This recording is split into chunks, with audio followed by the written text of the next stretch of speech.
오늘 서무럭 씨가 찾은 곳은 물이 빠지면 생기는 바다 웅덩이인데 수심이 1.5m도 되지 않는 얕은 곳입니다.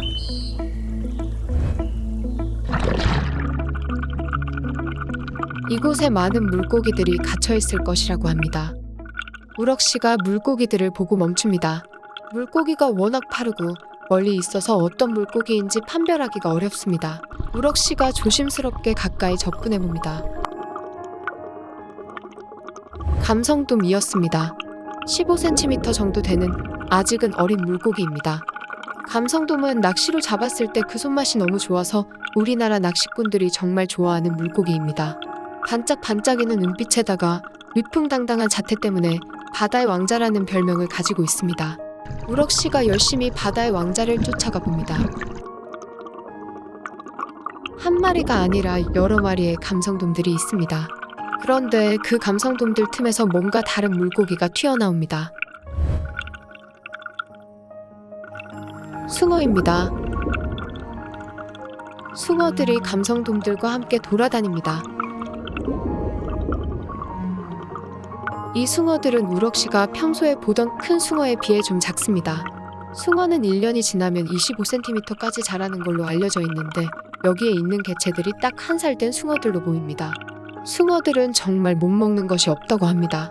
해조류, 갯지렁이, 플랑크톤, 갑각류, 거의 바다에 있는 모든 것들을 먹는다고 합니다. 서무럭 씨가 조금만 더 이동을 했는데 다른 물고기들이 보입니다. 이곳엔 돌돔들과 범돔들이 모여 있습니다. 비슷하게 생겼지만 돌돔은 줄무늬가 세로로 있고 범돔은 줄무늬가 가로로 있습니다. 우럭 씨는 요즘 이 두 어종이 같이 있는 모습을 많이 본다고 합니다. 우럭 씨는 개인적으로 돌돔을 정말 좋아하기 때문에 오늘은 돌돔 위주로 관찰한다고 합니다. 3-4마리 정도의 돌돔들이 이 주위에서 계속 먹이 활동을 하고 있습니다. 그러다가 우럭 씨를 한번 쳐다보고 경계하는 듯한 모습을 보입니다.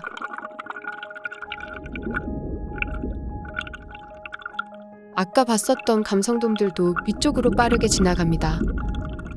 결국 돌돔은 우럭 씨를 경계해서 돌틈으로 들어갑니다. 우럭 씨가 그 돌틈으로 머리를 쳐박습니다. 여기가 방금 그 돌돔들의 은신처인 듯합니다.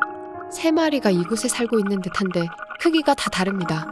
여기 제일 큰 녀석이 길이가 대략 25cm 정도로 제일 큰데 이 정도면 약 2살 정도 되었을 거라고 합니다.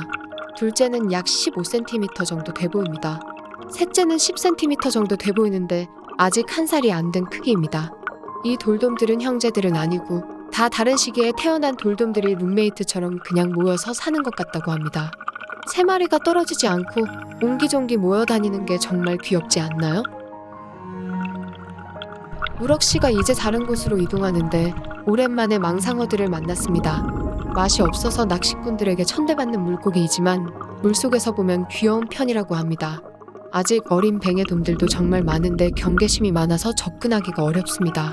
아래쪽으로는 정말 귀여운 물고기들이 모여 살고 있습니다. 이 물고기는 원래 3에서 4cm까지밖에 크지 않는 소형어종입니다. 이름도 누가 지었는지 정말 귀엽습니다. 이 물고기는 꼬마 청황이라고 합니다.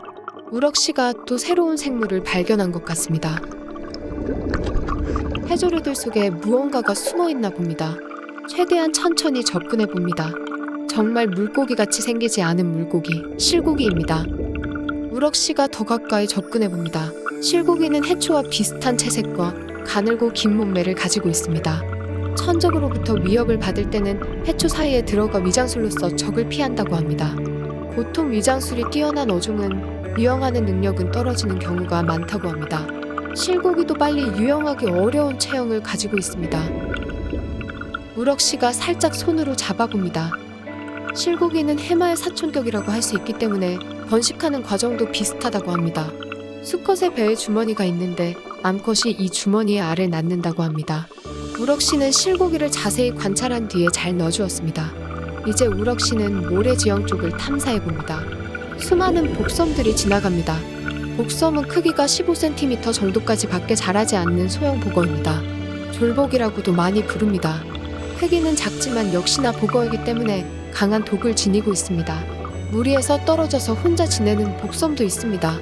우럭 씨를 보고 어디론가 달아납니다. 우럭 씨는 방금 그 복섬이 어디로 숨었나 찾아봅니다. 멀리 가지 않고 모래 속에 몸을 숨기고 있습니다. 독섬은 이런 식으로 모래 속에 잘 숨는 어종입니다. 이 상태로 잠을 자기도 한다고 합니다. 오늘 우럭 씨는 이 정도의 물고기를 본 것으로 만족하는 듯합니다. 다음에는 어떤 생물을 볼 수 있을까요?